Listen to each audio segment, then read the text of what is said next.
California is a wasteland. It is the capital of hypocrisy, where progressive politicians preach progress, love, and compassion. Meanwhile, wealth inequality soars, refugee camps emerge, people are left wanting, the power gets shut down. Now, I always want to preface these videos, because I rag on California a lot, and for good reason. I always want to preface these videos by saying, not all of California is bad.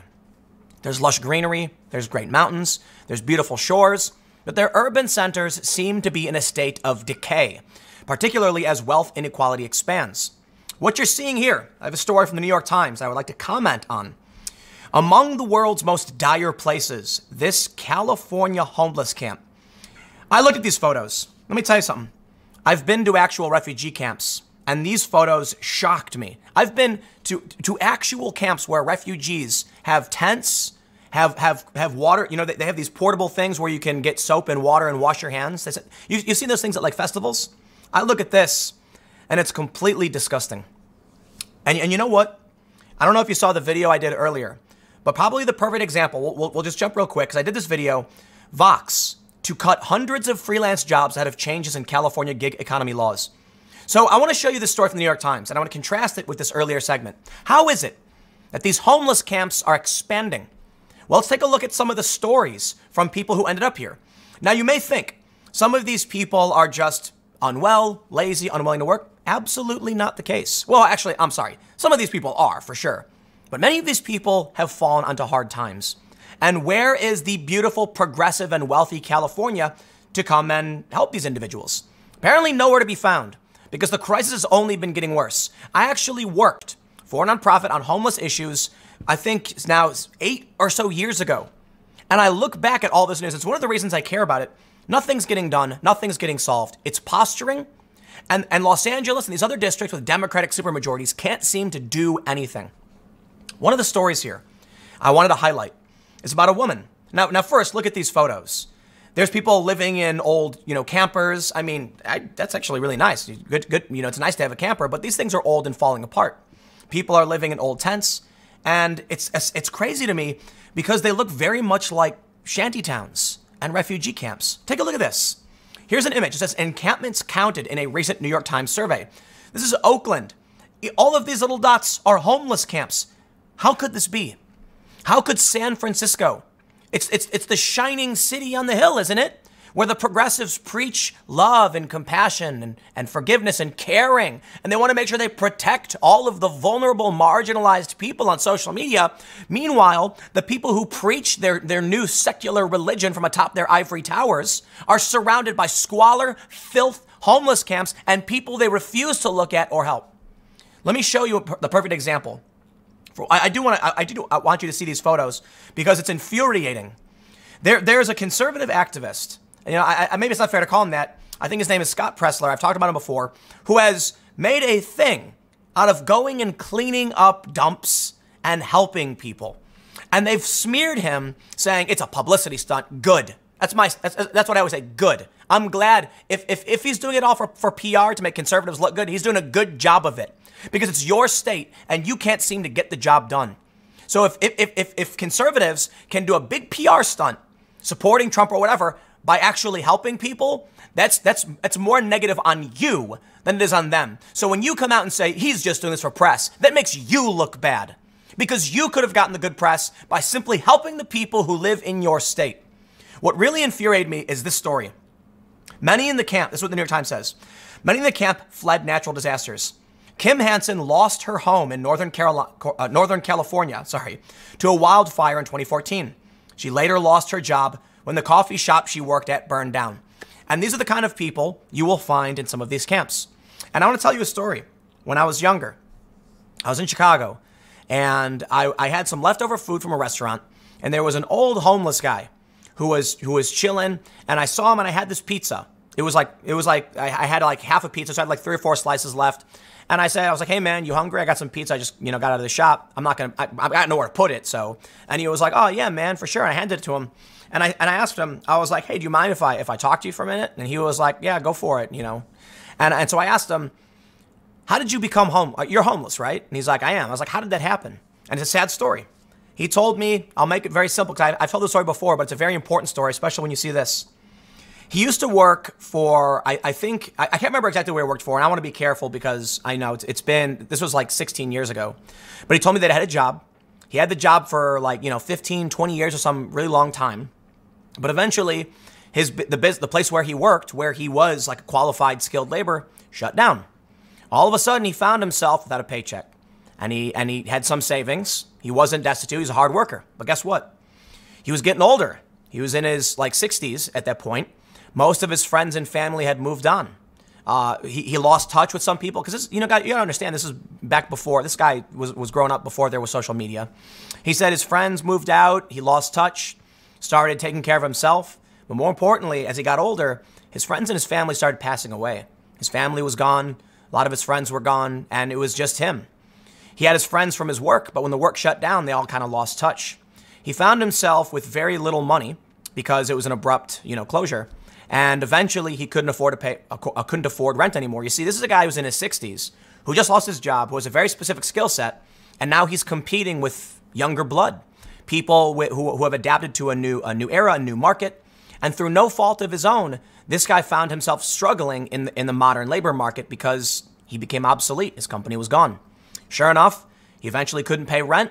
He got evicted, bounced around some shelters, tried to stay on his feet, and eventually said, I just can't do it. There was nothing he could do.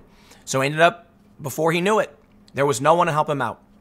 This is one of the stories that led me to be kind of a lefty. I was young. I was super left at the time. And I was like, that's BS. There's places, they should help you out. They should get you on your feet. They should do job trainings, all this stuff.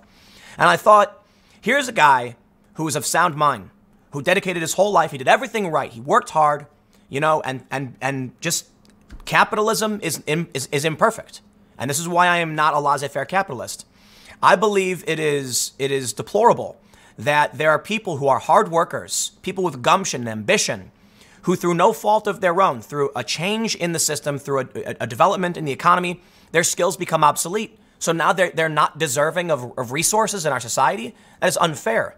Now, some may argue he should have planned better for retirement, but it's not so simple when you're a low-wage worker. Most people don't have savings.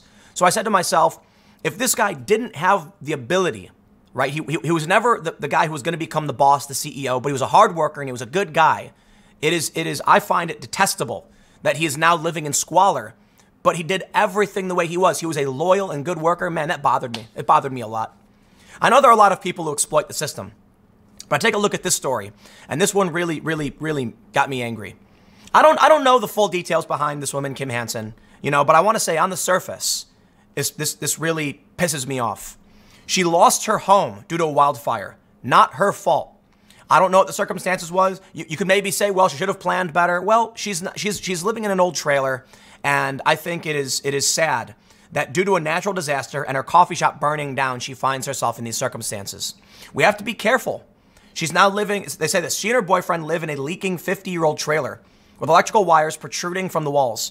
Many of the RVs have been ravaged by rodents and the elements. This is the end of the road, Ms. Hansen said. Where else can we go? Yup. Now, there are programs to help people who are in these circumstances. I've worked for them. I respect them, but a lot of them are imperfect. When I see a story about these college-age, progressive types who think they're owed all of these things and they do no work, they lived off loans, they lived off their parents, I am deeply offended by that. Still, as you know, I'm very much in favor of student loan forgiveness because I think sometimes the choices that correct a system might be, you might have to begrudgingly make the choice of like, these are awful people who want my money, but we need to break this cycle of ridiculous debt, which is churning out communists and other nonsense. But I see that, and I'm deeply offended. You don't want to work? You want to take from me? You look at the factory that someone else put time and energy to build. All of the workers, whatever your opinion is about labor, somebody made a plan. Somebody worked hard, saved money. Somebody got a loan. They hired people. Everyone contributed to build a factory. And now you think you deserve that because you took feminist dance at a local college and you were indoctrinated to the idea that people shouldn't be allowed to build a company and own property. Okay, whatever. Have those opinions. But I tell you this. You know who really deserves it? You know who really deserves our help? People who lose their homes to disasters. People in Houston when those floods wiped out people's homes and everything they knew and loved was gone. Those are the people that need help. This is why I'm very much in favor of center left-wing policy. The problem I have are these wealthy progressive elites with their ridiculous religion who think they're owed everything. No, I've seen true hardship. I've seen people who, through no fault of their own, have found themselves living in squalor. And those are the people I want to help. I want to say, let me teach you to fish so that we can set you on a path towards prosperity and we can lift you up out of poverty. Then you get these other people who don't do work, who say, if we all had socialism, we would work much less. Think about that. This is what the socialists push. They say, in a socialist utopia, you would only work 15 hours a week. Okay, well, first of all, I like working. I like working all the time. I like working every day. I like being productive. I like doing things. I like building with my hands. I like playing video games. I don't like being sedentary. I don't know what you think the future would be, but you're somebody who's advocating for a society where you think you'd sit around doing nothing. I find that detestable. But I look to other people who maybe are also a bit lazy, maybe not nearly as driven as I am, and that's okay. If you are somebody who's willing to do the bare minimum to just have a nice place to live, provide for yourself, your family, I'm okay with that. I'm okay with that. And if you fall in hard times, I will be there to help you. When I see somebody who loses their home to a natural disaster, that's the first person I want to help. No, you are doing everything right. Maybe you didn't plan as well as some other people did.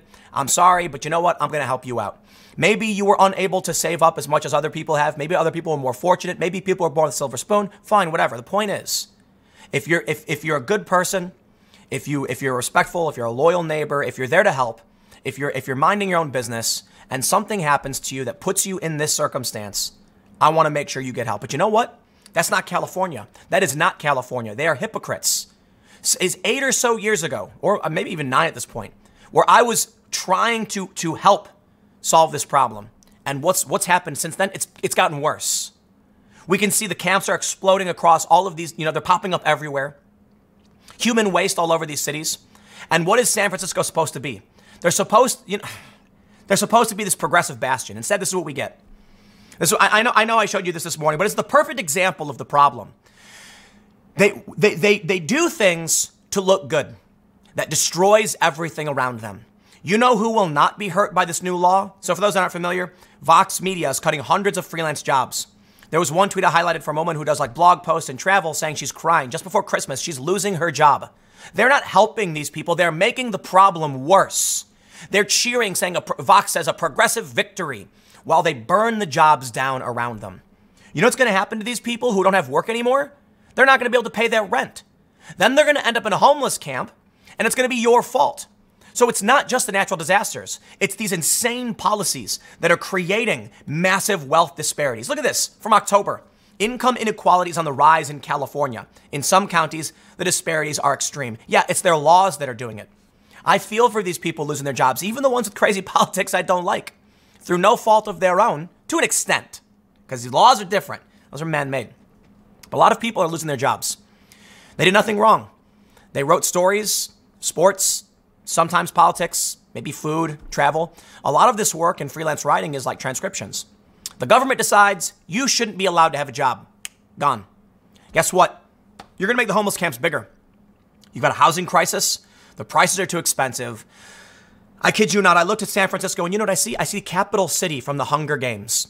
These wealthy hedonists drinking Ipecac to vomit so they can continue eating after the fact. I don't know if they would actually work in real life. That's what they did in the film.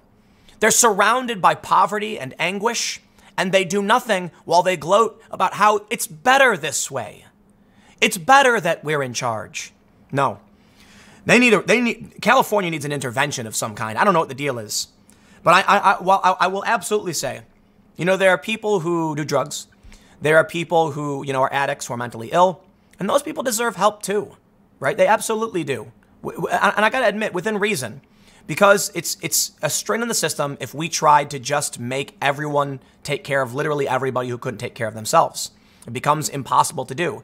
Most families struggle to take care of themselves. If we tax away the resources from low-income families and then try and use that for other low-income families, it creates a never-ending cycle. It just doesn't seem to work. So I understand the progressive tax system and why I believe it's beneficial in that people will keep more of their money if they're making less of it. That makes sense to me. But the problem with California is that you have a bunch of wealthy progressives who are virtue signaling. That's all it is. That law they passed, AB 5, banning freelance work, virtue signaling. And you know what? It eats itself. Because now it's these leftist writers at Vox who are losing their jobs. So that's why I say to some extent, a lot of these people were cheering for it. Yay, haha. I wonder, it's funny, I highlighted in the video earlier the other video, which early this morning, where Vox said it was a progressive victory. I wonder if that writer was a staff writer or a freelancer. I wonder if that writer is going to lose their job and be like, maybe it wasn't a victory. Maybe people should be allowed to, buy and sell or trade their labor as they see fit. Maybe California shouldn't intervene and destroy jobs. So I don't know what their deal is. But I'll tell you this, at least the way it seems. Wealthy, progressives, and that's it. These far leftists, they tend to be, we've seen the data, right? The Atlantic wrote about this. They tend to have college degrees, make $100,000 a year. They tend to be white.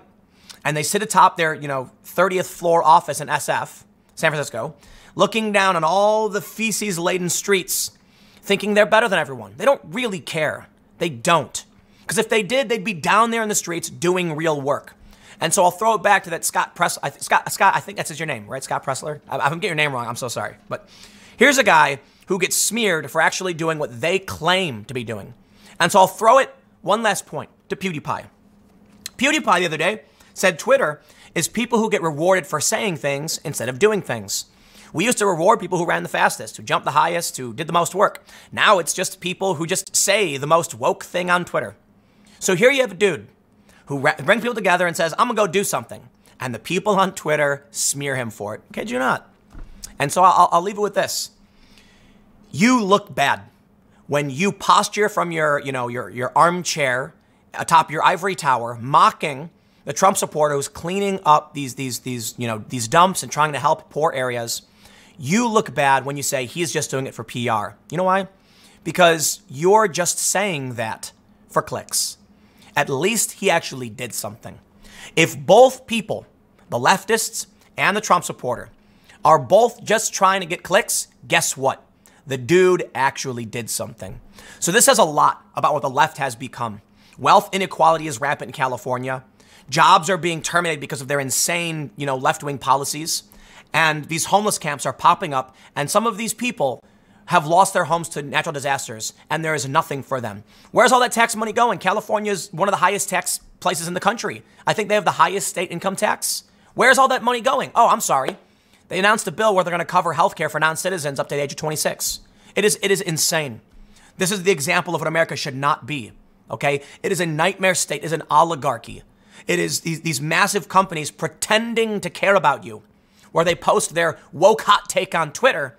Meanwhile, just 10 feet away, someone's taking a dump up against their wall. California is whatever, man. I know these problems exist in other places. I've dealt with this. I know Chicago has bad problems. I know New York does this too. These big cities, they all have this. But California is supposed to be a progressive bastion. It's supposed to be the shining city on the hill, isn't it? It's supposed to be the place where they care about you, where they'll care for you. They'll do right by you. And they don't. They shut off the power to avoid liability. Your house burns down, and then they say, have fun sleeping in a camp. And then what do? They show up and say, GTFO, kick you out. I can't stand it, man. You know what my thing is? It's funny. I'm not a conservative in any capacity. I'm in reality, like my political and economic philosophy, pretty far left. It really is. I'm a realist, though, when it comes to actually implementing policy. But my vision of a world is post-scarcity utopia. It's the world that I want. It is, in a sense, a relatively lefty. I mean, it's center left. But the way I would like to see things is, I'm not a big fan of hierarchy, and that really is the easiest way to explain it. I like flatter systems. It's a very more lefty worldview. I look at California, and I see the progressives that are supposed to, and the Democrats, this is always what it's been about. The Democrats and these people in California are the ones who are supposed to be compassionate. And yet what do? They leech, they lie, and they steal. Not all of them. But look at California. You are putting people in power who are bad people, who are liars.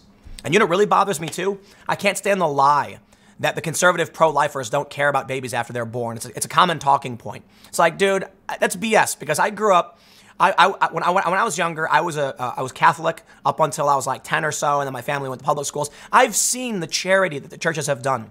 They're not perfect. A lot of them are bad, but they function like nonprofits that help the community in many ways. Again, not perfect. There's a reason why my family got angry and left. But you know, they try and accuse the right of, you know what? I made my point. You know, my point is exemplified by that dude who's cleaning things up. That's Scott Pressler, I think his name is. He's cleaning things up, and they attack him for it. They smear him for it. Okay, you know, you guys, you can go take a look down at the people dumping in your streets. That's what you deserve. I'm done.